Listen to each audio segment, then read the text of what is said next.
তুমি আমার মেয়েকে নির্যাতন করেছো, তোমাকে আমি জেলের ভাত খাওয়াবো। তুমি জানো ডিয়াজি আমার বন্ধু, একসাথে পড়াশোনা করেছি।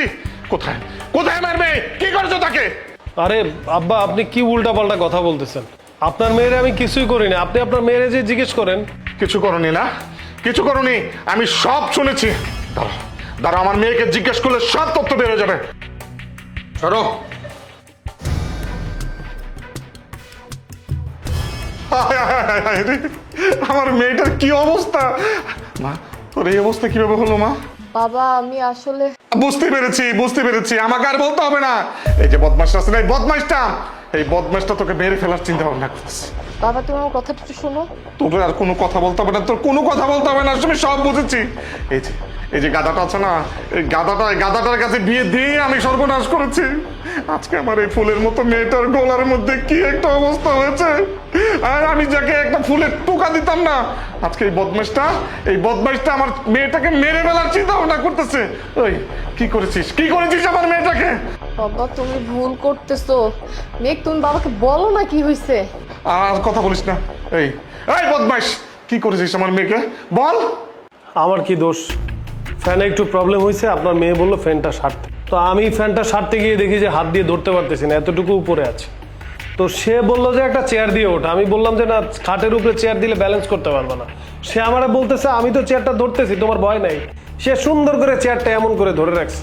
আমি উপরে উঠছি, এরকম করতেছে। আমি বলতেছি ভালো করে ধরা, নাহলে তো আমি পড়ে যাব।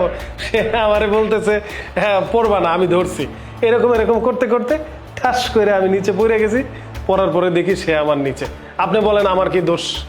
এই তো তুই তো এই বলেই শেষ। আমার মেয়ের অবস্থা। আচ্ছা, তুমি যদি ফ্যান ঠিক করতে গিয়ে পড়ে যাও, তাহলে আমার মেয়ের অবস্থা হলো কিভাবে? তোমার তো কিছু হলো না। তুমি নিশ্চয়ই ইচ্ছা করে আমার মেয়েটাকে মেরে ফেলার জন্য তুমি এই কাজটা করেছো, তাই না? এত সন্দেহ করেন আপনি? আরে শ্বশুর আব্বা, এত সন্দেহ করে লাভ আছে? আপনি তো আপনার মেয়েরে জিজ্ঞেস করলেই হয় যে আমি তারে কোনো নির্যাতন করছি নাকি সে নিজেই পড়ে গেছে। তারপরে মা, তুই সত্য করে বল। আমি তোর বাবা, তুই কোনো চিন্তা করিস না, তুই আমাকে বল আসলে ঘটনাটা কি হয়েছে। আমি প্রয়োজনে ওকে জেল খাটাবো, আমি এক্ষুনি পুলিশে খবর দেবো। বাবা রিল্যাক্স হও, তুমি কি শুরু করছো? মানে তুমি দেখতে পাইতেছো না যে আমি কতটা অসুস্থ, আমি কথা বলতে পারতেছি না। এর মধ্যে তুমি আইসা ঝামেলা শুরু করে দিছো। বাবা মেঘ অনেক ভালো ছেলে, ও আমাকে অনেক ভালোবাসে। আর তুমি যা ভাবতেছো সম্পূর্ণ ভুল ভাবতেছো। ওর মতো না ছেলে হয় না, ওর মতো হাজবেন্ড পেয়ে আমার নিজের অনেক লাকি মনে হচ্ছে। আর তুমি যে কি বলতেছো না, আমি কিছুই বুঝতে পারতেছি না। কেন এমন করতেছো? ওই ছেলে, তাকিয়ে আছো কেন? তুমি দেখছো না কথা বলতে বলতে গলা শুকিয়ে গেছে? যাও জুস নিয়ে আসো। আচ্ছা ঠিক আছে, আনতেছি। কোনো সমস্যা নাই, তুই কোনো চিন্তা করিস না, আমি ওকে টাইপ দিয়ে ছেড়ে দেব।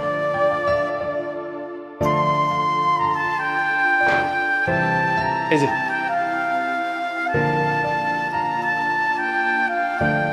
চাইলাম শরবত, দিলা পানি। নিশ্চয়ই ঘরে জুস নেই, তাই না? আচ্ছা, পানিটা ভালো করে ফুটিয়েছো তো? দেখেন, এই পানিটা ভালো করে মনে করেন গ্যাসে সিদ্ধ করছি। আর আপনি যদি জুস চাইলেন, আমি জুস কি করে আনবো বলেন? আপনার মেয়েরে নিয়েই তো আমি ব্যস্ত আছি।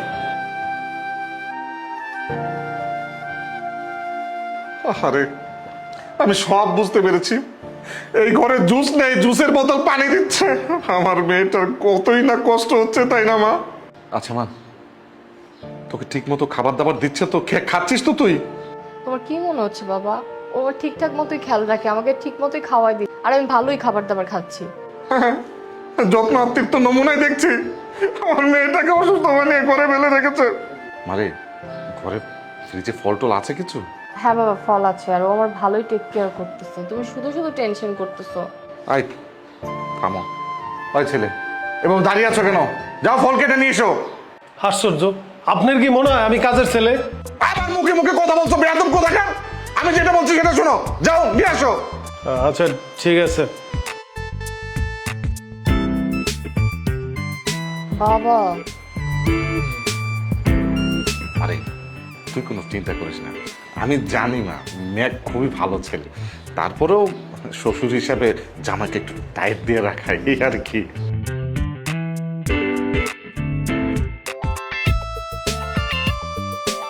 কি ব্যাপার, দাঁড়িয়ে আছো কেন? বসো এখানে। খান। আমার কি টাকা পয়সার অভাব পড়েছে জানে হাত দিয়ে ফল খাবো?